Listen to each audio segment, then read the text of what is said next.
kenapa batuk? Saya tidak tahu, sudah dari kemarin batuk ini. Kalau kau kenapa batuk juga? Nggak tahu, mungkin pengaruh cuaca ini. Oh, memang ini cuaca kurang bagus. Bandung terus. Iya. Kau sudah punya obat kok? Ya ini kemarin dikasih temanku.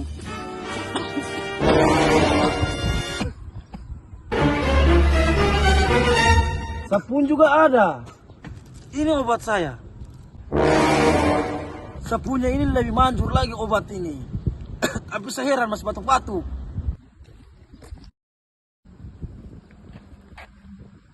Hei, Baja, kalian ngapain?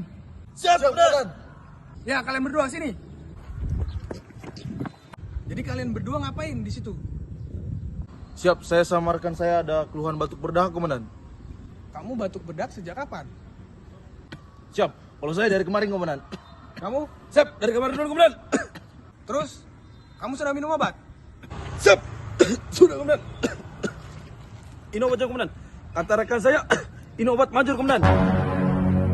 Coba saya lihat. Kamu sudah dapat obat? Siap, sudah, Komandan. Ini, Komandan. Nah, jadi kalian berdua ini kan keluhannya batuk berdahak. Untuk batuk berdahak, itu rekomendasi obatnya adalah obat batuk yang mengandung ekspektoran atau pengencer dahak. Ini kalian batuk berdahak, kenapa minumnya obat sembelit sama obat diare? Jadi, kalau kalian sakit, periksakan diri ke dokter. Kalau obat, tanya apoteker. Jelas ini? Siap, jelas. Waduh, berarti kita salah obat ini, Komandan. Kok Komandan bisa tahu? Komandan ini polisi kah, apoteker?